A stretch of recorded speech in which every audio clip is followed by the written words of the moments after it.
Nah, kehidupan kita di dunia, yang dilarang sama yang diperbolehkan, banyak mana? Banyak yang diperbolehkan, yang dilarang sedikit. Nah, itulah memang ini merupakan apa? Refleksi kehidupan Adam kelak yang tadinya di surga kemudian di dunia. Sehingga surganya Adam itu masih ada larangan. Kalau surga insya Allah amin ya robbal alamin, yang mudah-mudahan akan menjadi tempat hunian kita di akhirat kelak, kira-kira mau tidak dihunikan di tempat surganya Allah yang akan datang? Ya jelas kita semua menginginkan ke sana. Maka surga yang akan datang itu justru tidak ada larangan. Semuanya boleh. Hanya surganya Adam tadi semua boleh, cuma satu saja, jangan kalian berdua mendekati pohon ini. Nah, itulah hadirin rahimakumullah kehidupan surganya Adam waktu itu. Ternyata di surga itu ada pengganggu juga, ada pembujuk juga yang namanya iblis. Berarti surga dulu, iblis juga masuk di situ kan. Tapi kalau surga akan datang, jangankan iblis, orang ada kesombongan sebiji apa yang paling kecil, sebiji sawi katakan, tidak masuk surga sebelum kesombongan itu dibakar di api neraka. Lah waktu Adam kok ono iblis. Nah, iblis ini ternyata apa? Merayu Adam. Apa bentuk rayuannya Adam? Wahai Adam, tahukah kalian kenapa kok tidak boleh mendekati pohon ini?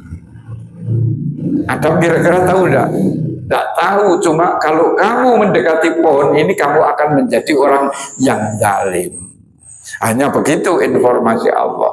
Tapi Adam ini oleh iblis diberitahu sebaliknya. Apa sebaliknya yang diberitahukan iblis kepada Adam? Kalau kalian makan buah dari pohon ini, sehingga buahnya itu dinamakan buah apa itu? Buah khuldi katanya. Itu istilahnya iblis. Karena apa? Buah keabadian itu tidak ada. Itu istilahnya, hanya kadang-kadang kita tiru-tiru iblis. Ada makan buah khuldi. Berarti kalau makan buah khuldi dan itu khuldi temenan, maka Adam itu akan tinggal selamanya di surga dan tidak akan mati. Itu bujukannya iblis. Kalau kalian berdua, wahai Adam dan Hawa, kalau makan buah ini, maka kalian akan tinggal selamanya di surga dan tidak akan mati. Adam tuh dan Hawa di surga sudah enak apa enggak? Enak apa enggak? Kira-kira pakai beli gas barang apa enggak kira-kira? Kira-kira boleh BBM barang kayak kira-kira enggak di surganya Adam? Enggak, semua sudah nyepak gitu. Mau apa saja sudah tersedia. Berarti enggak soro gitu. Sudah enak. Tapi yang namanya manusia, karena Adam itu diciptakan tidak untuk menjadi malaikat, untuk menjadi manusia. Allah tidak menginginkan Adam itu jadi malaikat, tapi jadi manusia. Lah karena Adam jadi manusia, kemudian ditawari iblis yang sedemikian tadi, Adam sudah enak, ditawari yang lebih enak. Kira-kira sampean mau apa enggak? Sudah enak, ditawari yang lebih enak. Pasti yang namanya anak Adam gelem itu mau. Demikian juga Adam. Bujukannya iblis, kalian kalau makan buah ini akan tinggal selamanya di surga dan tidak akan mati. Ternyata anak keturunnya Adam pun demikian. Kata Rasulullah, manusia itu dikasih satu lembah emas. Pengen lembah emas yang kedua. Dikasih yang kedua. Pengen yang ketiga. Sak terusnya. Kapan marine? Marine untuk mandek. Gak pengen emas lagi tadi. Marine riti, nek bahasa desa saya itu riti. Marine nek wis jadi kalau sudah mati sudah nggak serakah lagi. Seperti apa? Hatta zurtumul makobir. Nah, itulah sifat manusia seperti itu. Adam pun sudah dikasih enak isik, merasa kurang enak, dibujuk iblis ternyata mau. Akhirnya Adam makan buah yang dianggap buah tadi menjadi abadi tinggal di surga. Ternyata setelah makan buah kira-kira gimana? Malah justru Adam terusir dari surga. Setelah makan apa? Redaksi yang Allah sampaikan kepada Adam. Kalau tadi la taqrabu hadhihi syajarah, jangan kalian berdua mendekati pohon ini. Ini tuh jauh apa dekat? Kata-kata isyarat ini jauh apa dekat?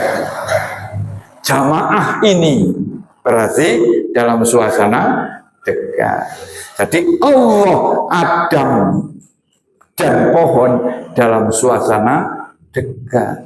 Tapi apa kata Allah setelah Adam makan buah?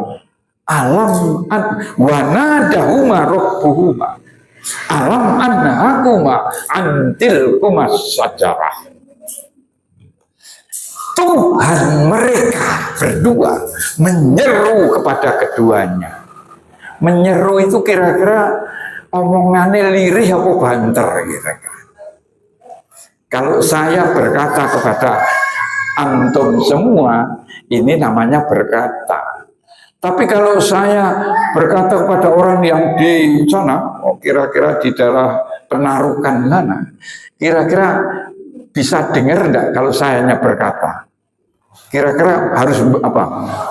Harus menyeru bengok ibaratnya demikian. Maka wanadahuma rabbuhum, Tuhan mereka berdua menyeru kepada Adam dan Hawa.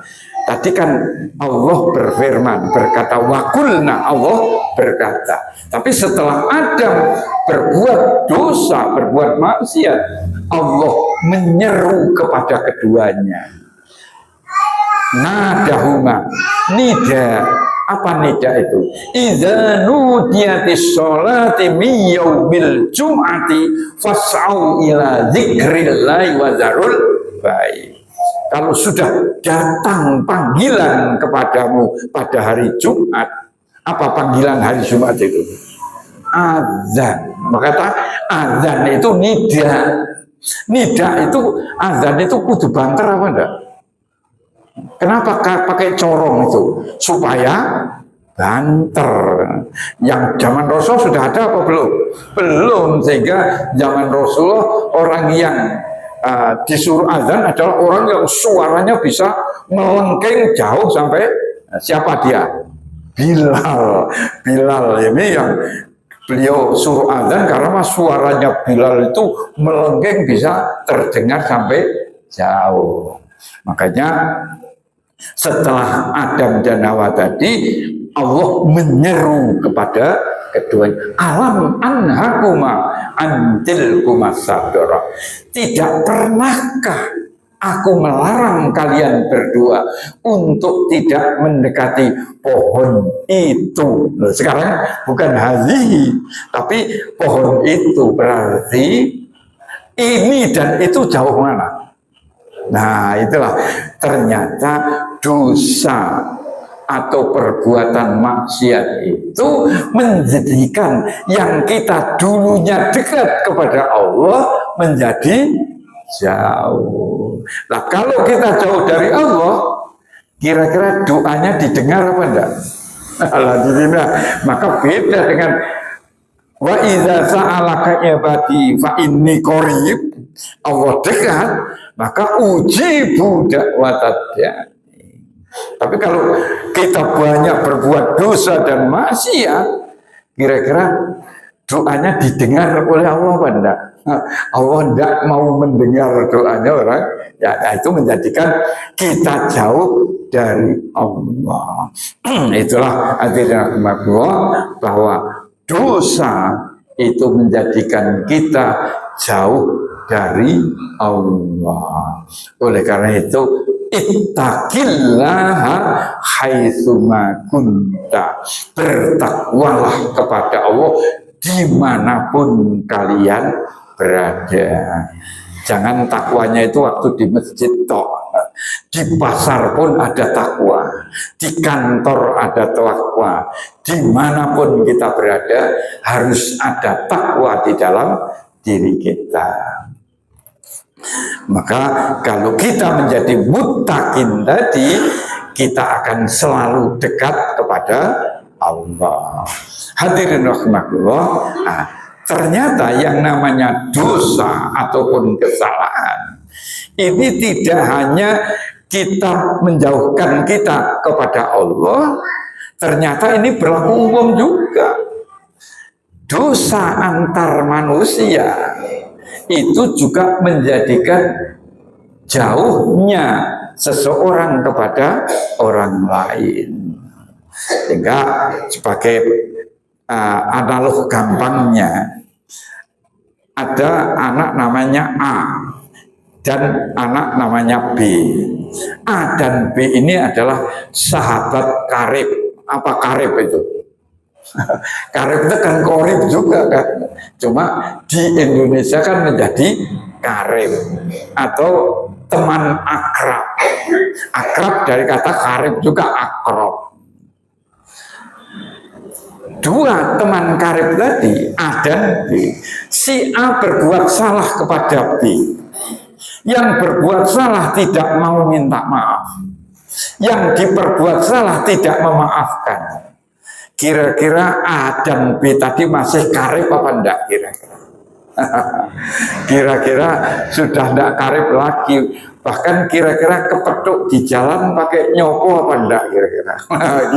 Inilah sebagai ilustrasi, ternyata yang namanya kesalahan itu tidak hanya menjauhkan kita kepada Allah, tapi kesalahan sesama manusia pun menjadikan orang yang kita perbuat salah, orang yang berbuat salah tidak mau minta maaf, dan yang diperbuat salah tidak memaafkan. Jadilah yang tadinya kawan karib ternyata wis gak gelem sopoan. Itu kan menjadi jauh. Cuma kata karib tadi jangan diartikan dekat yang bermakna jarak. Bukan. Jadi karib ataupun koribnya Allah kepada kita ini jangan dimaknai dengan jarak, kedekatan jarak. Karena apa? Meskipun kita banyak dosa, tapi di dalam firman-Nya Allah, ana aqrabu min hablil warid, kata Allah. Meskipun kalian berbuat dosa, aku lebih dekat daripada urat lehermu. Jadi urat leher itu belakang. Allah lebih dekat daripada urat leher. Berarti Allah secara keilahiannya dekat kepada manusia, sehingga tahu akan hatinya manusia, tahu akan batinnya manusia, baik dizohirkan atau dibatinkan. Nah, jadi itu bukan korib, itu bukan makna jarak, bukan, tapi korib itu kalau manusia, kedekatan itu maknanya adalah kedekatan hati. Sehingga saya Pak Masri kan punya teman karib, tapi di Jakarta. Jauh apa dekat? Jauh jaraknya, tapi dekat di. Nah itu makanya kata Rasulullah, doa orang yang jauh dari kita dan dia mendoakan tanpa diminta kepada kita, maka itulah doa yang mustajabah.